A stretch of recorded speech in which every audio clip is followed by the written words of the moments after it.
আসসালামু আলাইকুম ভিউয়ার্স, আশা করি সবাই ভালো আছেন। আজকে নিয়ে আসলাম আনসার ব্যাটালিয়নের মাঠে কি কি নিয়ে যেতে হবে এবং কত তারিখ থেকে আনসার ব্যাটালিয়নের মাঠটি শুরু হবে। তাই ভিডিওটি আপনার জন্য খুবই গুরুত্বপূর্ণ হতে যাচ্ছে। ধৈর্য সহকারে শুরু থেকে শেষ পর্যন্ত দেখুন এবং যে নতুন বন্ধুরা আমার ভিডিও দেখছেন অবশ্যই আমার চ্যানেলটি সাবস্ক্রাইব করে পাশে থাকা বেল বাটনটি অন করে দিবেন এবং ইতিমধ্যে যারা করেছেন তাদেরকে অসংখ্য ধন্যবাদ। বন্ধুরা যারা সেনাবাহিনী এমওডিসিতে আবেদন করতে পারতেছেন না এবং পেমেন্ট করতে পারতেছেন না, তারা স্ক্রিনে দেওয়া নাম্বারে যোগাযোগ করে আবেদন এবং পেমেন্ট দুটোই করে নিতে পারবেন। এবং যারা ফোন থেকে আবেদন করেছেন পেমেন্ট করতে পারতেছেন না, তারাও এই স্ক্রিনে দেওয়া হোয়াটসঅ্যাপ নাম্বারে যোগাযোগ করে শুধুমাত্র পেমেন্টই করে নিতে পারবেন। এবং শুধুমাত্র আবেদন করলে হবে না, আপনার চাকরির জন্য কিছু প্রস্তুতি আছে, সেই প্রস্তুতিগুলো নিয়ে যেতে হবে। আপনাদের প্রস্তুতির জন্য আমরা নিয়ে আসছি 2025 সালের আপডেট চূড়ান্ত সাজেশন। সকল চাকরির চূড়ান্ত সাজেশন আছে। আপনারা চাইলে স্ক্রিন দেওয়া নাম্বারে যোগাযোগ করে আপনার পছন্দ অনুযায়ী আপনি সাজেশনটি গ্রহণ করতে পারেন। এবং আনসার ব্যাটালিয়নের যদি সাজেশন লাগে, চূড়ান্ত সাজেশন 2025-এর লাগলে আপনারা স্ক্রিনে দেওয়া নাম্বারে যোগাযোগ করে আপনারা চূড়ান্ত সাজেশনটি নেবেন। বন্ধুরা, আনসার ব্যাটালিয়নের মাঠটি খুব শীঘ্রই হতে যাচ্ছে। বন্ধুরা, আনসার ব্যাটালিয়নের মাঠ 27 তারিখ। বন্ধুরা, আনসার ব্যাটালিয়নের মাঠ খুব শীঘ্রই হতে যাচ্ছে 27 তারিখ। ঢাকা এবং খুলনা বিভাগে যারা আবেদন করছেন সকল জেলা প্রার্থী মাঠের জন্য প্রস্তুতি নিতে যেতে পারেন।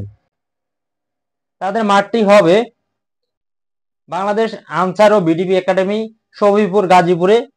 সেখানে আপনাদের মাঠটি হবে 27 তারিখে। ঢাকা বিভাগ ও খুলনা বিভাগ দুটি বিভাগে যে সকল জেলা প্রার্থীগণ আবেদন করেছেন তাদের মাঠটি হবে 27 তারিখ বুধবার। এবং মাঠে কি কি নিয়ে যেতে হবে সেটি একবার দেখে আসি। এখানে প্রথম শ্রেণী গেজেটেড অফিসার কর্তৃক শিক্ষাগত যোগ্যতার মূল ও সাময়িক সনদপত্রের সত্যায়িত ফটোকপি। শিক্ষাগত যোগ্যতার মূল হচ্ছে আপনার যে সার্টিফিকেটটি, সেটি আপনি এখানে নিয়ে যাবেন এবং যদি ফটোকপি থাকে সেটি সত্যায়িত করে নিয়ে যেতে হবে। প্রথম শ্রেণীর যে কর্মকর্তা তার সত্যায়িত 6 কপি সদ্য তোলা পাসপোর্ট সাইজের রঙিন ছবি, অর্থাৎ আপনার ছবিটি যে বিসিএস ক্যাডার আছে বা প্রথম শ্রেণীর কর্মকর্তা আছে তাদের কাছ থেকে এটি সত্যায়িত করে নিতে হবে। তারপর ইউনিয়ন পরিষদের চেয়ারম্যান, পৌরসভা মেয়র, ওয়ার্ড কাউন্সিলর কর্তৃপক্ষ প্রদত্ত নাগরিকত্ব সনদপত্র এটি গ্রহণ করে নিয়ে যেতে হবে। তারপর প্রথম শ্রেণী গেজেটেড অফিসার কর্তৃক জাতীয় পরিচয়পত্রের সত্যায়িত ফটোকপি নিয়ে যেতে হবে, অর্থাৎ আপনার যে এনআইডি কার্ডটি সেটি ফটোকপি সত্যায়িত করে নিয়ে যেতে হবে। তারপরে অভিভাবক কর্তৃক স্বাক্ষরিত সম্মতিসূচক সনদপত্র, যা ইউনিয়ন পরিষদ চেয়ারম্যান, পৌরসভা মেয়র, ওয়ার্ড কাউন্সিলর কর্তৃক, অর্থাৎ আপনার ইউনিয়ন পরিষদ থেকে নিয়ে যেতে হবে। আপনার অভিভাবকের স্বাক্ষর দিয়ে তারপর এখানে নিয়ে মাঠে নিয়ে উপস্থিত থাকতে হবে। তার প্রার্থী যে অবিবাহিত সেক্ষেত্রে আপনার অবিবাহিত একটি সার্টিফিকেট নিয়ে যেতে হবে আপনার যে চেয়ারম্যান আছে, তারপর যে মেয়র আছে তাদের কাছ থেকে।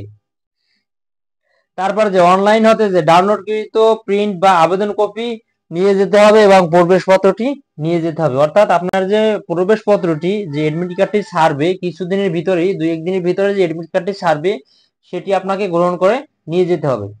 লিখিত এবং মৌখিক পরীক্ষায় অবতীর্ণ হওয়ার সময় জাতীয় পরিচয়পত্র এবং সকল সনদের মূল কপি অবশ্যই প্রদর্শন করতে হবে, অর্থাৎ আপনি যখন লিখিত এবং মৌখিক পরীক্ষায় যাবেন তখন আপনার এই কাগজপত্রগুলো সবকিছু আপনার এখানে জমা দিতে হবে। প্রার্থীদের পরীক্ষায় অংশগ্রহণের জন্য কলম সঙ্গে নিয়ে আনতে হবে, অর্থাৎ আপনি যখন পরীক্ষায় অংশগ্রহণ করবেন তখন আপনার কলমটি এবং পেন্সিল যেগুলো নিয়ে যেতে হয় আপনি সেগুলো নিয়ে যাবেন। বন্ধুরা, এই ছিল মাঠের যে কাগজপত্রটি যেটি নিয়ে যেতে হবে সেটি। এবং আরো একটি বিষয় হলো আপনার শর্ট প্যান্ট এবং স্যান্ডেল গেঞ্জি অবশ্যই নিয়ে যেতে হবে। আপনার যখন মাঠ হবে তখন আপনাকে শর্ট প্যান্ট এবং স্যান্ডেল গেঞ্জি অবশ্যই মাঠে নিয়ে যেতে হবে, সেটি আপনাকে পরতে হবে। মাঠটি শুরু হবে 27 তারিখ বুধবার থেকে। ঢাকা এবং খুলনা বিভাগ থেকে শুরু হবে।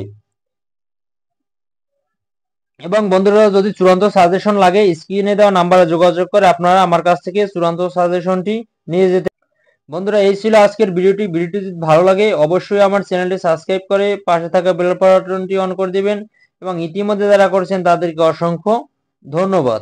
সবাই ভালো থাকুন, সুস্থ থাকুন। পরবর্তী ভিডিওর জন্য অপেক্ষা করুন।